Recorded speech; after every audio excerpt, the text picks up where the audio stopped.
In the mist-shrouded hills of southern Missouri, where the Ozark Mountains keep their secrets buried beneath layers of limestone and time, there occurred an event in the autumn of 1895 that would forever change how the mountain folk spoke of hospitality and trust. Three sisters named Holloway had extended an invitation that seemed like Christian kindness itself, offering to host a harvest supper for their scattered neighbors in a gesture of community spirit that should have brought warmth to the approaching winter. But when the evening mist finally lifted from Miller's Hollow the following morning, it revealed a truth so disturbing that those who witnessed it would carry the burden of silence to their graves, and the very mention of that supper would become a whispered legend that parents would use to warn their children about the dangers that can hide behind the most innocent of smiles. The Holloway sisters had arrived in Miller's Hollow during the summer of 1894, purchasing the old Henderson farmstead that had sat empty for nearly 3 years after its previous owners had departed under circumstances that the locals preferred not to discuss. The property sat in a natural depression between two ridges, creating a pocket of perpetual dampness where the morning fog lingered well into the afternoon and where even the brightest summer days seemed muted by an atmosphere of melancholy that no amount of sunshine could dispel. Prudence Holloway, the eldest of the three sisters, appeared to be a woman in her early 40s with prematurely grey hair that she wore in a severe bun that seemed to pull the very warmth from her angular features. Her pale blue eyes held an intensity that made even the most confident men in the community feel as if they were being evaluated for purposes they could not fathom, and her smile, when it appeared, carried an quality that suggested it was being carefully measured and dispensed, according to some internal calculation. Charity Holloway, the middle sister, possessed a beauty that was both striking and somehow unsettling to those who encountered her. Her dark hair and olive complexion suggested Mediterranean ancestry that seemed out of place in the Missouri hills, while her movements carried a grace that appeared almost choreographed, as if every gesture had been practiced and perfected for maximum effect. When she spoke, her voice held musical qualities that seemed to resonate at frequencies that made listeners feel simultaneously comforted and uneasy. Hope Holloway, the youngest sister, appeared to be barely 18 years old, though there was something in her green eyes that suggested she had witnessed experiences far beyond her apparent years.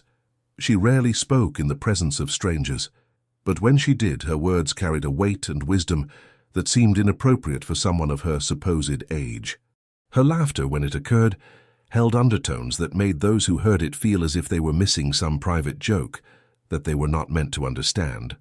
The sisters had introduced themselves to the community as recent widows from St. Louis who had come to the mountains seeking peace and a simpler way of life, after losing their husbands in various industrial accidents that had left them financially comfortable but emotionally devastated. Their story was plausible enough for the mountain folk, who understood that grief could drive people to seek solitude in places where the weight of memories might be lightened by distance and isolation.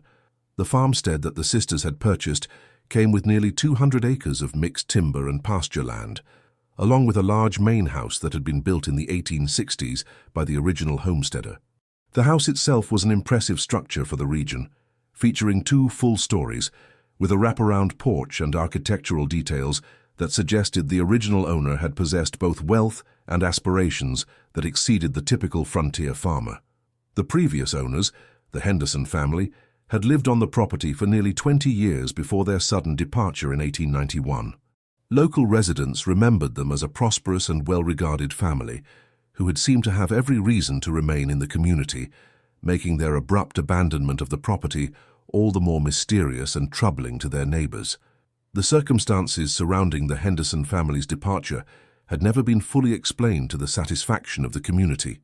Various stories circulated about family disputes, financial troubles, or health concerns that might have motivated their decision to leave, but none of these explanations seemed adequate to account for the completeness of their departure or their apparent unwillingness to maintain any contact with former friends and neighbors.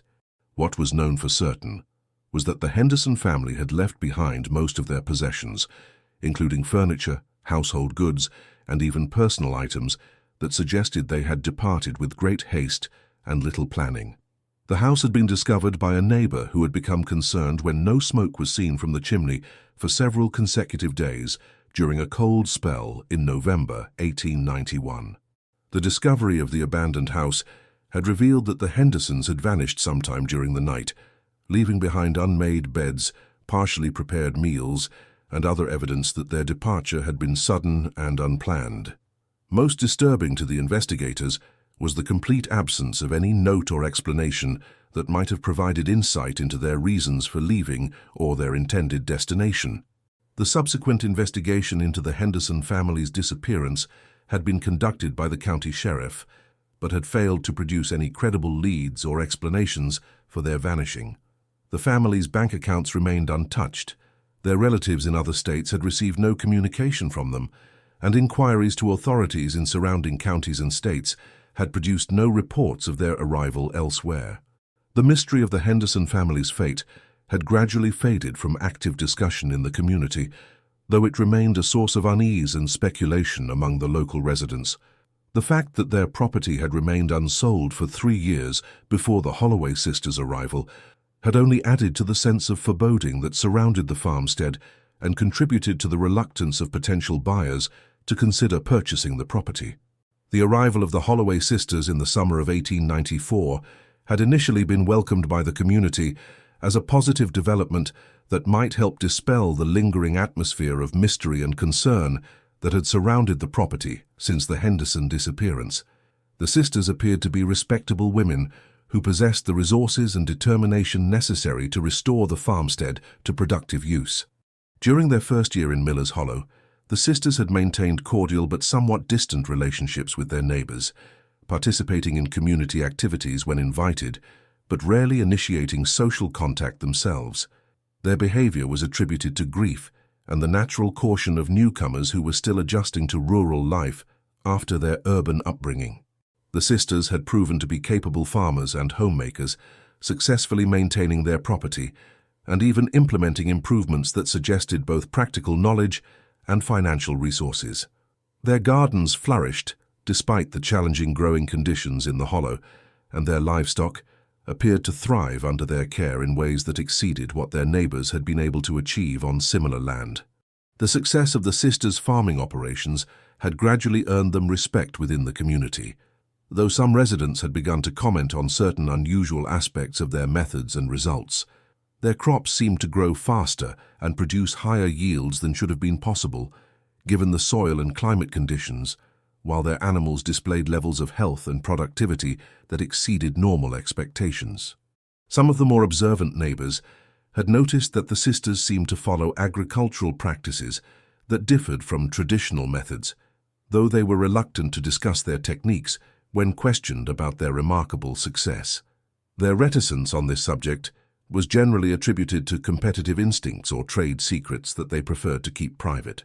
The invitation to the harvest supper had come in early October 1895, delivered personally by Hope Holloway to each of the neighboring families within a 5-mile radius of their farmstead. The youngest sister had made these visits during the early morning hours, appearing at kitchen doors just as families were beginning their daily routines, and extending the invitation with a charm and sincerity that made refusal seem churlish and ungrateful. The invitation itself was for a harvest celebration to be held at the Holloway farmstead on the evening of October 31st, 1895, with the sisters promising to provide all food and drink for what they described as a gesture of gratitude for the community's acceptance and assistance during their first year in Miller's Hollow. The date chosen for the celebration coincided with All Hallows' Eve, a fact that some residents found mildly concerning given the various folk beliefs and superstitions associated with that particular night. Hope's personal delivery of the invitations had been accompanied by small gifts for each family, including preserves, baked goods, and other tokens of appreciation that demonstrated both the sisters' domestic skills and their apparent prosperity. These gifts were received with genuine appreciation by the recipients, who found them to be of exceptional quality and flavor that exceeded anything they had previously encountered. The response to the invitation had been overwhelmingly positive, with virtually every family in the area accepting the sisters' hospitality and expressing genuine appreciation for their generosity and community spirit. The prospect of a social gathering that would bring together neighbors who rarely had opportunities for extensive interaction was welcomed as a highlight of the autumn season. As the date of the supper approached, the sisters had been observed making extensive preparations that suggested they were planning an event of considerable scope and sophistication. Deliveries of supplies and provisions had arrived at the farmstead with unusual frequency, though the contents of these shipments were not visible to casual observers, and the sisters had not discussed the details of their preparations with their neighbors. The evening of October 31st, 1895, had begun with weather that seemed perfectly suited for a harvest celebration, featuring clear skies, mild temperatures, and a full moon that provided ample natural illumination for travel along the rough mountain roads that connected the scattered homesteads. The families invited to the supper had made their way to the Holloway farmstead during the early evening hours, bringing children and elderly relatives to participate in what promised to be a memorable community gathering. The Holloway farmstead had been transformed for the occasion, with lanterns and decorative elements that created an atmosphere of festivity and welcome that impressed the arriving guests with its elegance and attention to detail. The main house had been opened completely to accommodate the large number of visitors, with rooms that had rarely been seen by outsiders revealed to contain furnishings and decorations that spoke of wealth and sophisticated taste. The three sisters had greeted their guests with warmth and hospitality that exceeded even the most optimistic expectations, making each family feel specially welcomed and appreciated for their presence at the celebration. Their coordination in managing the logistics of such a large gathering demonstrated organizational skills that suggested considerable experience in entertaining, though they had given no previous indication of possessing such capabilities. The meal that had been prepared for the celebration was remarkable in both quantity and quality, featuring dishes and delicacies that seemed impossible to have obtained or prepared in such a remote location.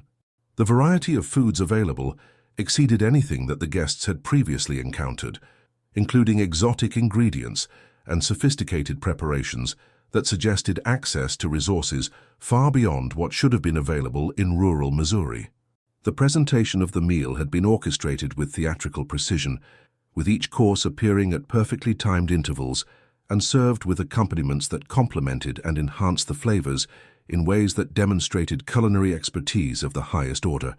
The sisters had managed the service with seamless coordination that made the complex logistics of feeding so many people appear effortless. The guests had found themselves enjoying not only the exceptional food and drink, but also conversation and entertainment that seemed to bring out the best qualities in everyone present. Neighbors who rarely spoke to each other were engaged in animated discussions. Children who were typically shy and reserved were participating enthusiastically in games and activities, and elderly residents were sharing stories and memories with energy and enthusiasm that exceeded their normal capabilities. As the evening progressed, the atmosphere of the gathering had taken on qualities that seemed almost magical in their ability to create connections and experiences that transcended the ordinary social interactions typical of such community events. The sisters had moved among their guests with grace and attention that made each person feel valued and appreciated, while somehow maintaining perfect coordination in managing all aspects of the celebration.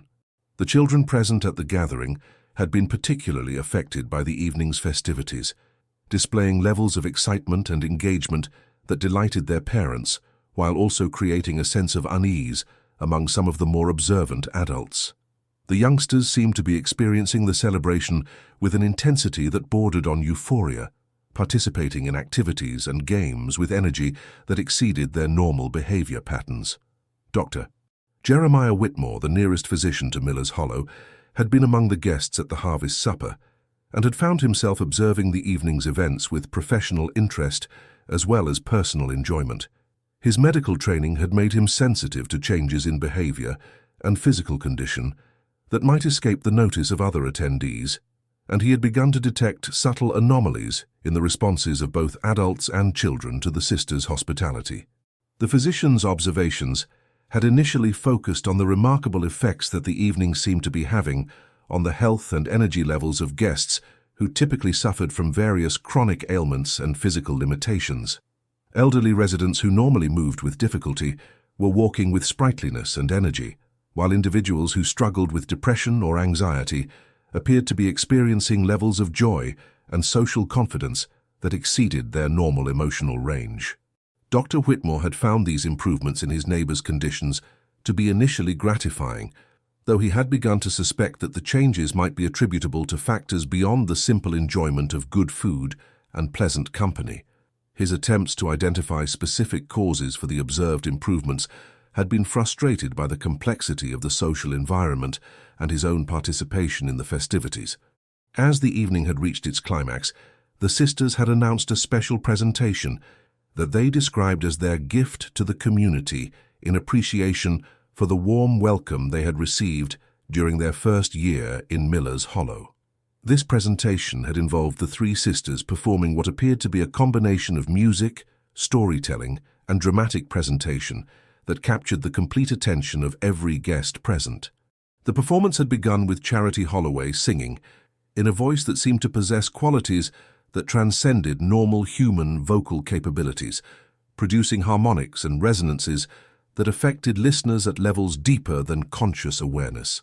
Her songs had been accompanied by Hope playing a musical instrument that none of the guests could identify, though its tones had created emotional responses that brought many listeners to tears of joy and wonder.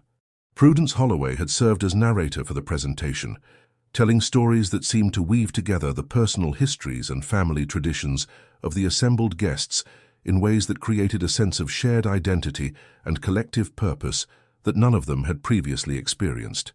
Her words had seemed to touch on memories and emotions that the listeners had not realized they possessed, creating connections between past and present that transformed their understanding of their own lives and relationships.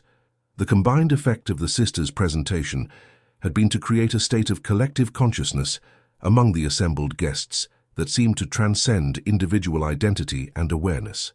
The boundaries between separate personalities had seemed to dissolve, creating a shared experience that encompassed all present in a unity of purpose and emotion that exceeded anything they had previously imagined possible. During this peak moment of the evening's festivities, the guests had found themselves participating in activities and experiences that they would later struggle to remember clearly or describe accurately. The shared consciousness that had been created through the sisters' presentation had seemed to operate according to principles that exceeded normal human psychological and social capabilities. The morning after the harvest supper had brought confusion and disorientation for many of the guests, who had awakened in their own beds with only fragmentary memories of how they had returned home or what had transpired during the final hours of the celebration. Most retained clear recollections of the early portions of the evening, but the events following the sisters' presentation remained vague and dreamlike in their memories. Dr. Whitmore had been among those who experienced significant memory gaps regarding the conclusion of the evening's events, though his medical training had enabled him to recognize that his condition was shared by other attendees. His attempts to reconstruct the events through conversations with other guests had revealed that virtually everyone present had experienced similar memory difficulties regarding the final portion of the celebration. The physician's investigation into the collective memory loss had initially focused on the possibility that the food or drink served at the supper might have contained substances that could affect consciousness and memory formation. However, his analysis of the symptoms reported by various guests had revealed patterns that did not correspond to any known psychoactive substances or medical conditions. The investigation had been complicated by the reluctance of many community members to discuss their experiences at the harvest supper, with some expressing embarrassment about their memory difficulties, while others seemed to fear that detailed discussion might somehow recreate the disorienting effects they had experienced. This reluctance had made it difficult to gather comprehensive information about the events and their effects. As days passed following the harvest supper, additional disturbing developments had begun to emerge that suggested the evening's events had created lasting effects on some of the attendees. Several children who had been present at the celebration had begun displaying behavioral changes that concerned their parents, including alterations in sleep patterns, appetite, and social interactions that seemed to reflect ongoing influences from their experience at the sisters' farmstead. The most troubling changes had been observed in the youngest children who had attended the supper, who had begun speaking of dreams and experiences that seemed to involve continued contact with the Holloway sisters, despite being physically separated from them. These reports had initially been dismissed as normal childhood imagination, but their consistency and detail had gradually raised concerns among parents and community leaders. Some of the affected children had begun displaying knowledge and abilities that exceeded their previous capabilities, including enhanced memory, improved problem-solving skills, and what appeared to be intuitive understanding of concepts that should have been beyond their developmental level. While these improvements might have been viewed as beneficial under other circumstances, their connection to the mysterious events at the harvest supper had made them sources of anxiety rather than celebration. The adult attendees had also begun reporting ongoing effects from their experience at the sisters' celebration, though these were generally more subtle and difficult to identify than the changes observed in the children. Many reported improvements in health conditions that had troubled them for years, while others described enhanced energy levels and emotional stability that exceeded their normal experience. However, along with these apparently beneficial effects, some adults had begun experiencing unusual dreams, altered sleep patterns, and what could only be described as intrusive thoughts that seemed to originate from sources outside their own consciousness. These experiences had created a growing sense of unease within the community about the true nature of the sisters' hospitality and its lasting consequences. Dr. Whitmore's medical investigation into these ongoing effects had revealed physiological changes in some of the supper attendees that could not be explained through conventional medical understanding. Blood chemistry analyses had shown alterations in hormone levels and neurotransmitter activity that suggested fundamental changes in biological functioning, while neurological examinations had revealed modifications in brain activity patterns that exceeded anything documented in medical literature. The physician's findings had suggested that the attendees had been exposed to influences that operated at biological and psychological levels simultaneously, creating coordinated changes that affected both physical health and mental functioning in ways that appeared to be beneficial, but also potentially irreversible. The mechanisms responsible for these changes remained completely unknown to contemporary medical science. The investigation had also revealed that the effects of the harvest supper were not distributed equally among all attendees, with some individuals showing dramatic changes while others appeared to be largely unaffected.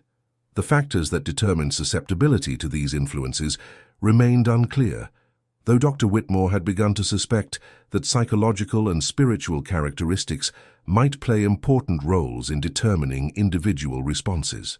As winter had approached in 1895, the community had gradually adapted to living with the ongoing mysteries and uncertainties created by the harvest supper, though the underlying tensions and concerns had continued to affect social relationships and community dynamics.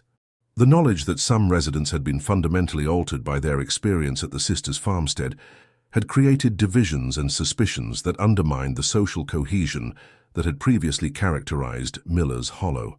The Holloway sisters themselves had maintained their presence in the community throughout the winter months, continuing to operate their farmstead and participate in local activities as if nothing unusual had occurred. Their behavior had remained cordial, but somewhat distant, offering no explanations or acknowledgments regarding the extraordinary events that had taken place at their harvest celebration. The sisters' apparent normalcy in the aftermath of the supper had been both reassuring and troubling to their neighbors, who had been uncertain whether to view them as benefactors who had provided beneficial experiences or as potentially dangerous individuals whose capabilities exceeded safe boundaries. This ambiguity had made it difficult for the community to develop appropriate responses to their continued presence. The spring of 1896 had brought new developments that had further complicated the community's relationship with the Holloway sisters, as additional families in the area had begun reporting experiences that suggested ongoing influence from their encounter with the sisters at the harvest supper. These reports had included enhanced agricultural success, improved health outcomes, and various forms of what could only be described as good fortune that exceeded normal statistical expectations. However, these apparently beneficial developments had been accompanied by a growing sense that the affected families were being drawn into some form of dependence or obligation to the sisters that they did not fully understand. The improvements in their circumstances had seemed to come with subtle costs or expectations that created ongoing anxiety about the true nature of their relationship with their mysterious neighbors.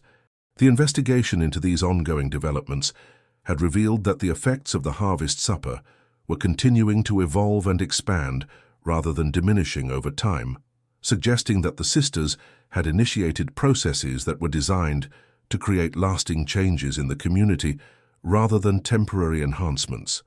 The implications of this discovery had been profoundly disturbing for those who recognized the potential consequences of such systematic influence. Dr.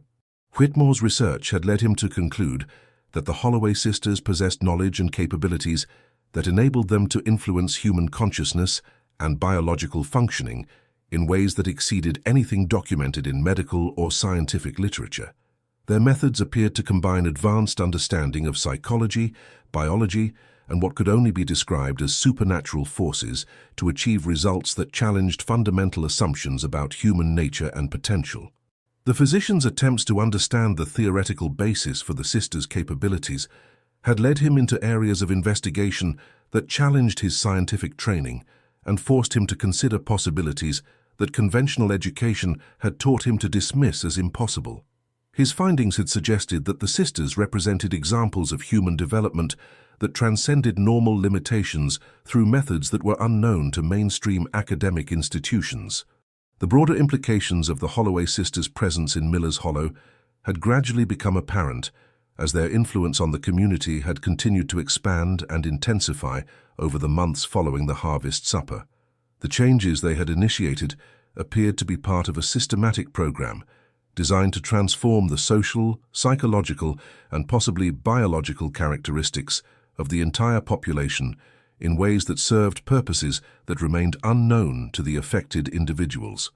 The realization that their community was being systematically altered by forces they could not understand or control had created a crisis of identity and autonomy that had divided the residents into factions with different perspectives on how to respond to their situation. Some had embraced the changes as beneficial improvements that enhanced their quality of life, while others had viewed them as unwanted intrusions that threatened their individual freedom and authentic identity.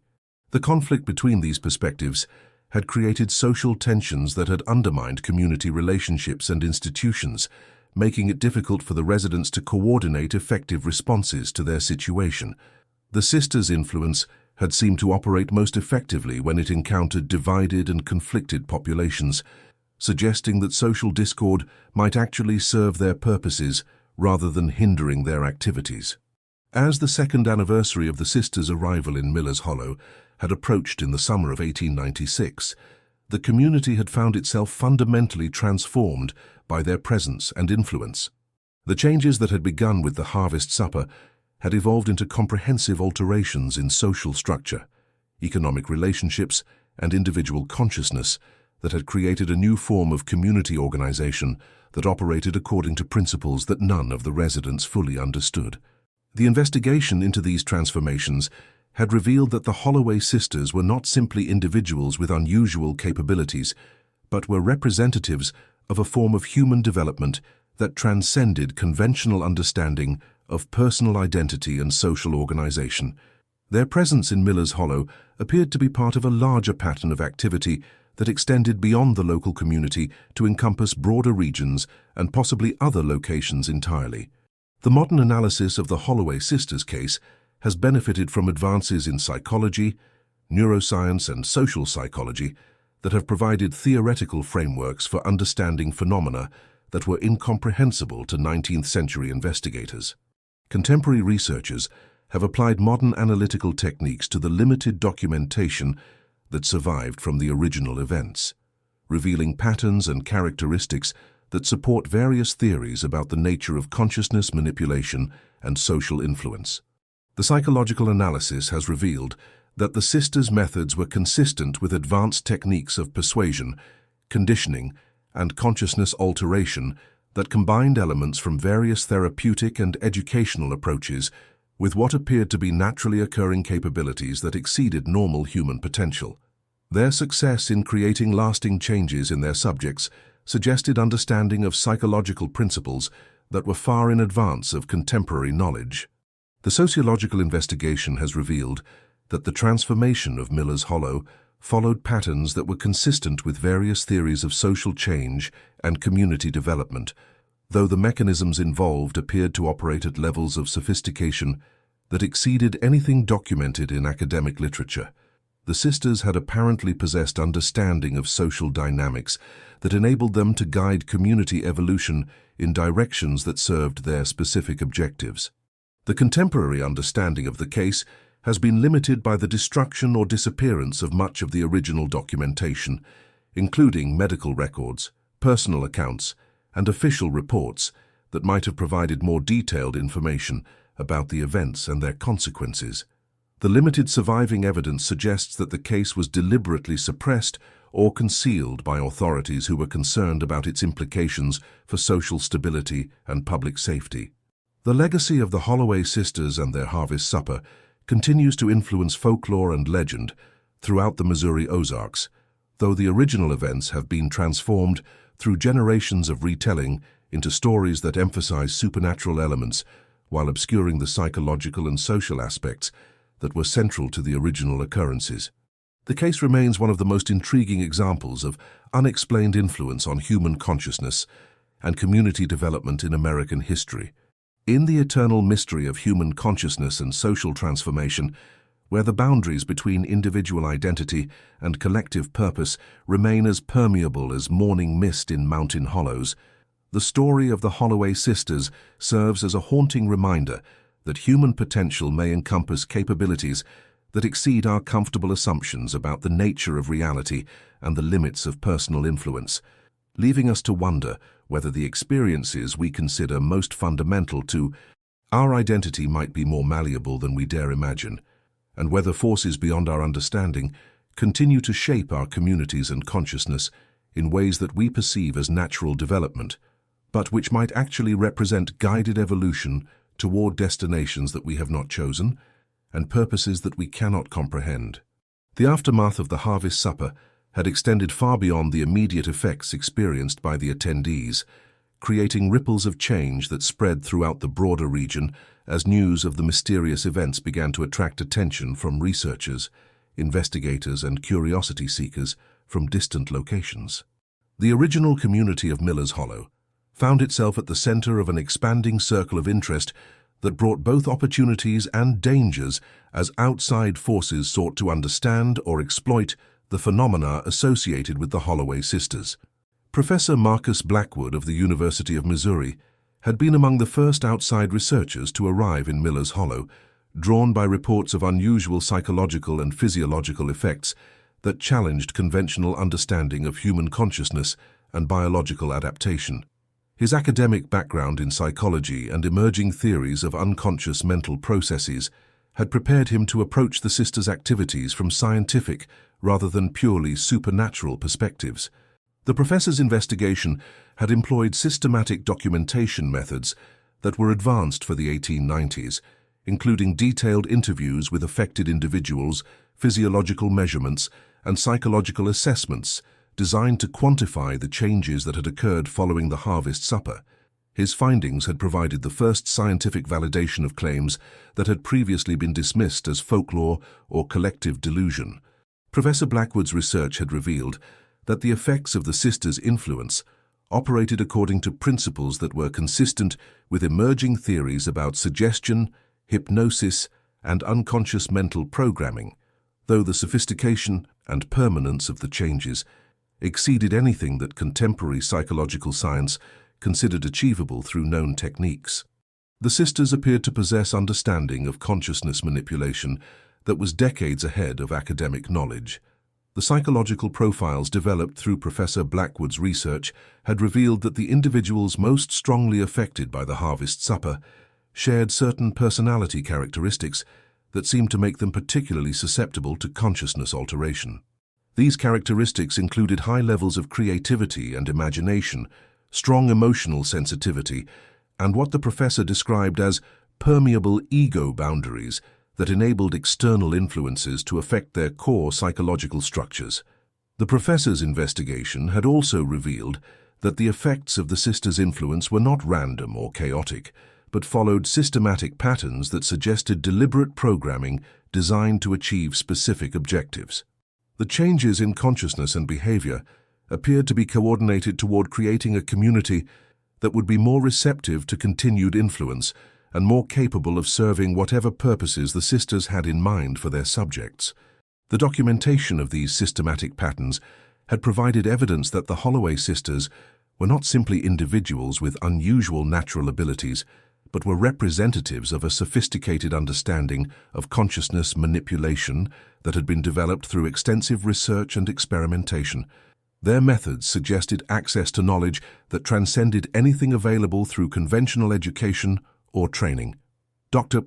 Eleanor Whitfield, a pioneering researcher in what would later be recognized as parapsychology, had traveled to Miller's Hollow in 1897 as part of her investigation into reports of extraordinary phenomena throughout rural America.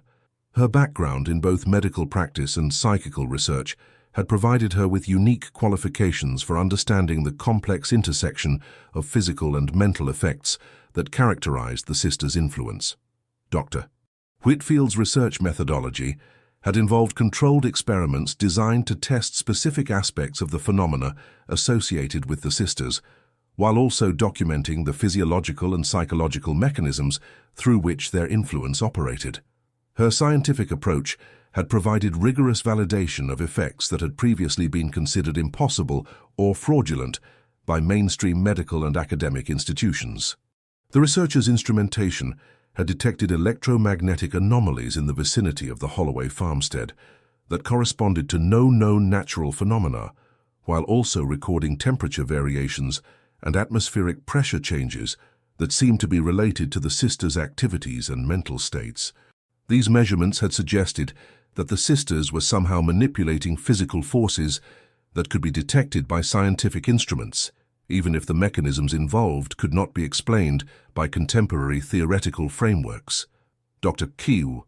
Whitfield's medical examinations of affected community members had revealed consistent physiological changes that included modifications to nervous system function, hormone production, and cellular metabolism that exceeded anything documented in medical literature. These changes appeared to be beneficial rather than pathological, enhancing cognitive function and physical health in ways that represented genuine improvements in human capability. The most significant aspect of Dr.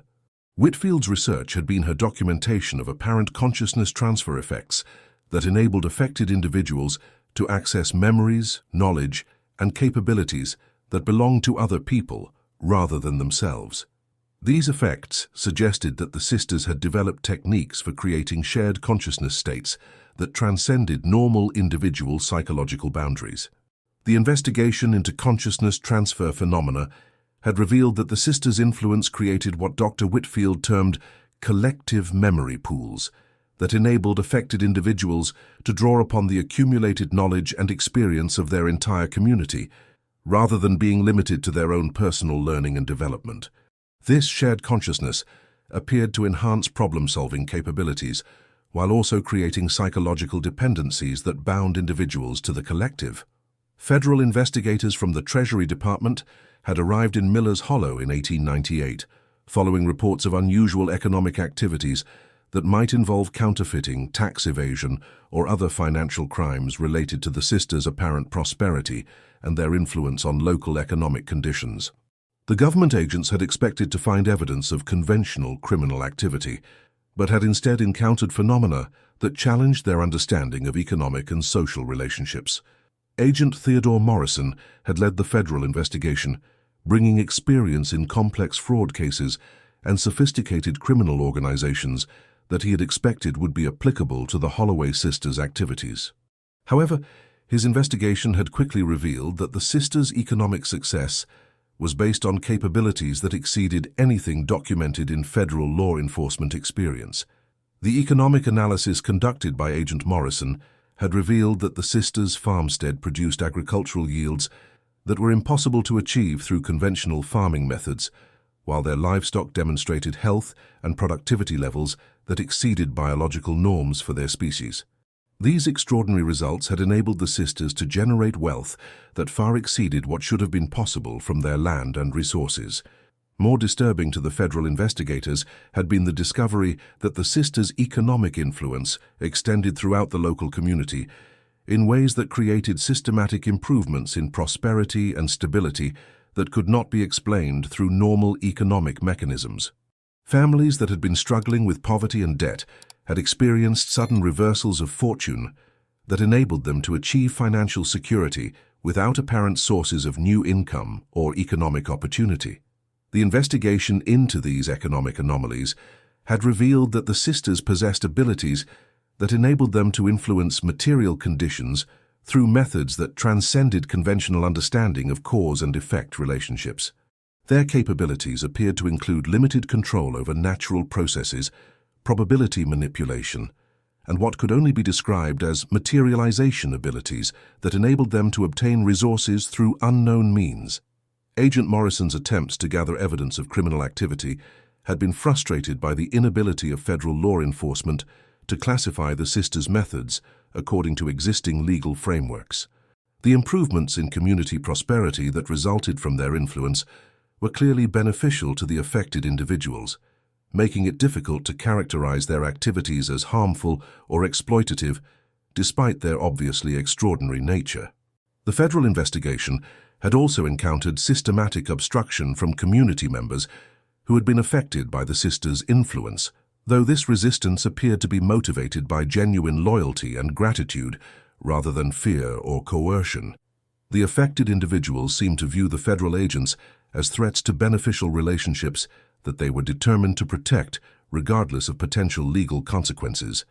The psychological analysis of this community loyalty had revealed that the sisters had created emotional bonds with their subjects that transcended normal social relationships, establishing themselves as essential figures in the psychological and spiritual lives of the affected individuals. These bonds appeared to operate at unconscious levels that made them extremely resistant to external interference or rational analysis. Dr. Samuel Chen, a physician and researcher specializing in neurological disorders, had joined the investigation in 1899 after reports of the sisters' apparent ability to cure various ailments and disabilities that had been considered incurable by contemporary medical science. His medical background had provided him with expertise in nervous system function that was essential for understanding the biological mechanisms through which the sisters achieved their remarkable healing results. Dr. Chen's medical examinations had documented instances of healing that included the restoration of sight to blind individuals, the regeneration of damaged nervous tissue, and the elimination of chronic diseases that had persisted for years despite conventional medical treatment. These healings had been accomplished through methods that involved direct contact between the sisters and their subjects, though the specific techniques employed remained mysterious to scientific observation.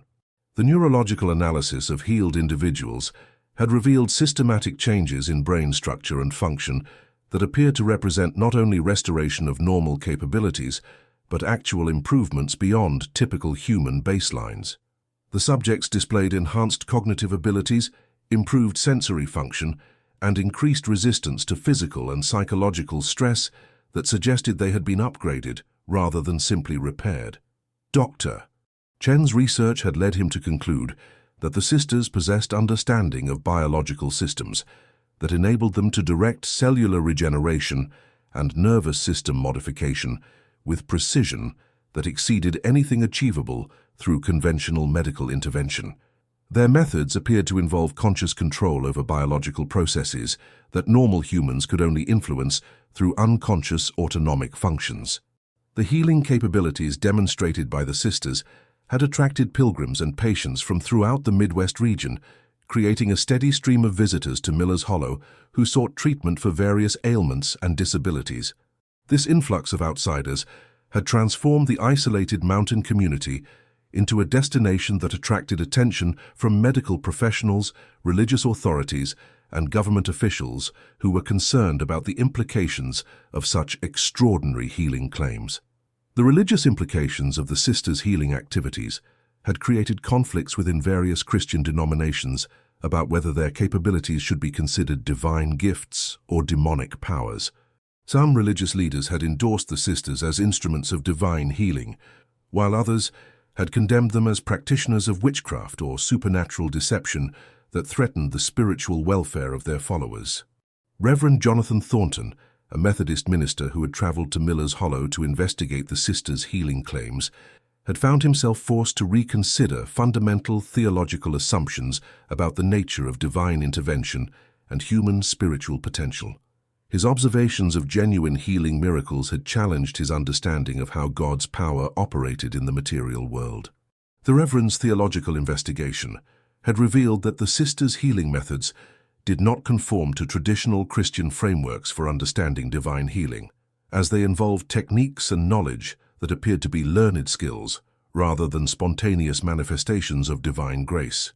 This distinction had raised complex questions about the relationship between human capability and divine intervention that challenged conventional religious doctrine. The sisters' own religious beliefs and practices had remained largely mysterious to outside observers, as they had maintained privacy about their spiritual perspectives, while demonstrating respect for various religious traditions without committing themselves to any specific denominational framework. Their approach to spirituality appeared to encompass elements from multiple traditions while transcending the limitations of any single doctrinal system. The investigation into the sisters' religious background had revealed connections to various esoteric and mystical traditions that had preserved knowledge about consciousness manipulation and healing techniques that were unknown to mainstream religious institutions. These connections suggested that the sisters were part of a broader network of individuals who maintained alternative spiritual practices that operated parallel to conventional religious organizations. The winter of 1899-1900 had marked a significant transition in the sisters' activities, as they had begun to implement systematic changes to the social and economic structures of Miller's Hollow that transformed the community into something that more closely resembled a commune or intentional community than a traditional rural settlement. These changes had been introduced gradually and with the apparent consent of the affected residents, though outside observers had questioned whether such consent could be considered genuine given the extent of psychological influence that the sisters wielded. The community reorganization had involved the establishment of collective ownership arrangements for land and resources, coordinated work schedules that maximized efficiency and productivity, and social governance systems that operated through consensus rather than traditional authority structures. These innovations had created a community that was more prosperous, harmonious, and stable than typical frontier settlements, though they had also eliminated many aspects of individual autonomy and privacy that were considered essential to American democratic values. The success of the community transformation had attracted attention from social reformers and utopian thinkers who had viewed Miller's Hollow as a practical demonstration of alternative social organization that addressed many of the problems associated with competitive individualism and unregulated capitalism. However, these positive assessments had been complicated by concerns about the methods used to achieve such remarkable social cooperation. The psychological analysis of the transformed community had revealed that the residents' cooperation and contentment were based on consciousness modifications that had eliminated many aspects of individual identity and personal ambition that were considered fundamental to human nature. The community members had achieved harmony through the systematic suppression of psychological characteristics that created conflict and competition, though this suppression had also eliminated much of what was traditionally considered human creativity and individual expression. Dr. Margaret Sinclair, a sociologist from Columbia University, had conducted extensive research into the social dynamics of the transformed Miller's Hollow community during 1900-1901, documenting the mechanisms through which the sisters had achieved such remarkable social cohesion, while also analyzing the implications of their methods for broader questions about human nature and social organization. Professor Sinclair's research had revealed that the community transformation had followed systematic principles that combined advanced understanding of group psychology with practical techniques for consciousness modification that enabled the creation of collective identity while maintaining sufficient individual autonomy to preserve motivation and creativity. The sisters had achieved a delicate balance that maximized social cooperation without completely eliminating personal initiative. The sociological analysis had also revealed that the transformed community operated according to economic principles that transcended normal market relationships, with resource allocation determined by need rather than ability to pay, and work assignments based on capability and interest rather than economic competition. These innovations had created unprecedented prosperity and stability, while also eliminating many of the social problems associated with poverty and inequality. However, Professor Sinclair's research had also identified potential long-term consequences of the community transformation that raised concerns about sustainability and adaptability. The residents' dependence on the sisters' continued guidance and their reduced capacity for independent decision-making suggested that the community might be vulnerable to collapse if the sisters were removed, or if external circumstances required adaptations that exceeded their modified capabilities. The investigation into the broader implications of the sisters' community transformation had revealed connections to various social reform movements and utopian experiments that had been attempting to create alternative forms of social organization throughout the late 19th century. The sisters appeared to have achieved practical success in areas where other reformers had encountered insurmountable obstacles, though their methods raised ethical questions about the acceptability of consciousness modification as a tool for social change. The spring of 1901 had brought the arrival of international researchers and investigators who had been attracted by reports of the extraordinary phenomena associated with Miller's Hollow. These foreign observers had included representatives from European scientific institutions, religious organizations, and government agencies who were interested in understanding and possibly replicating the sisters' achievements in their own countries. Professor Heinrich Zimmermann of the University of Vienna had led a comprehensive European investigation into the sisters' capabilities, bringing advanced theoretical frameworks from German psychology and philosophy that had provided new perspectives on consciousness manipulation and social transformation. His research had contributed to growing international recognition that the Miller's Hollow phenomena represented developments of global significance rather than isolated American curiosities.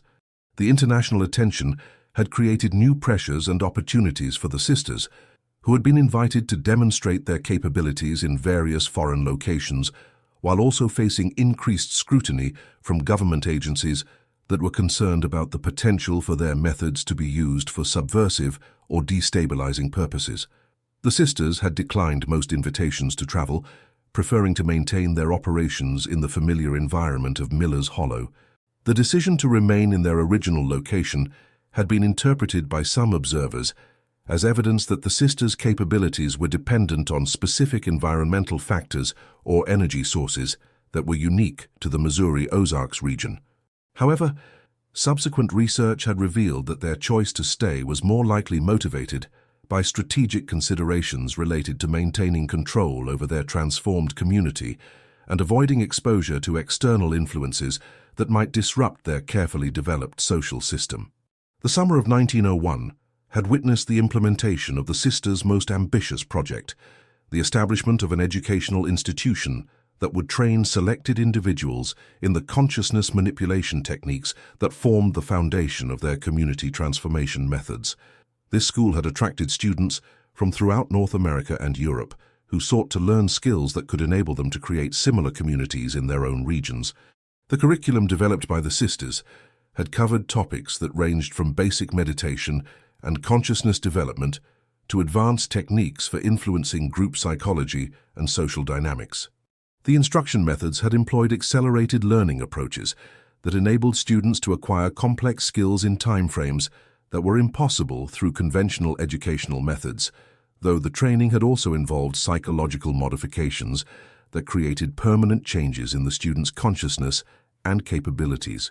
The graduates of the sisters' educational program had been dispersed to various locations throughout North America and Europe, where they had established communities that followed similar principles while adapting to local conditions and cultural contexts.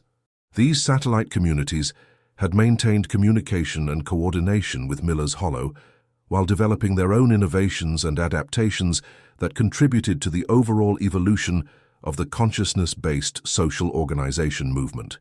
The establishment of the broader network of consciousness-based communities had represented the culmination of the sisters' long-term strategy for spreading their methods and creating a parallel civilization that operated according to principles of cooperation and collective consciousness rather than competition and individual aggrandizement. This network had grown throughout the early 20th century while maintaining careful secrecy about its ultimate objectives and capabilities.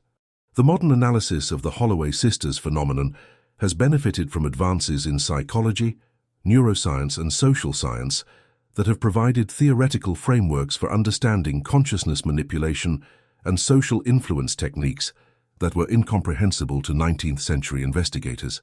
Contemporary researchers have identified similarities between the sisters' methods and various therapeutic, educational, and social intervention techniques that have been developed through legitimate scientific research. However, the sophistication and effectiveness of the sisters' original methods continue to exceed what contemporary science considers achievable through known techniques, suggesting that they possessed understanding of consciousness and social dynamics that remains unknown to mainstream academic institutions. Their achievements continue to serve as challenges to conventional assumptions about the limits of human potential and the possibilities for consciously directed social evolution. The historical impact of the Holloway sisters and their Harvest Supper extends far beyond the specific events that occurred in Miller's Hollow to encompass broader questions about human consciousness, social organization, and the potential for guided evolution that remain relevant to contemporary discussions about personal development, community building, and social transformation. Their story serves as both inspiration and warning about the possibilities and dangers of transcending conventional limitations on human capability and social cooperation. In the timeless mystery of human potential and social possibility, where the boundaries between individual consciousness and collective purpose remain as fluid as the morning mists that still shroud the hills of Miller's Hollow, the legacy of the Holloway sisters continues to challenge our understanding of what human beings might become when freed from the limitations of conventional thinking and social organization, leaving us to wonder whether the extraordinary capabilities they demonstrated represent forgotten aspects of human potential that await rediscovery, or whether they were pioneers of evolutionary developments that have yet to reach their full flowering in the broader human community, and whether the transformation they initiated in one small mountain community might serve as a prototype for changes that could eventually encompass all of human civilization.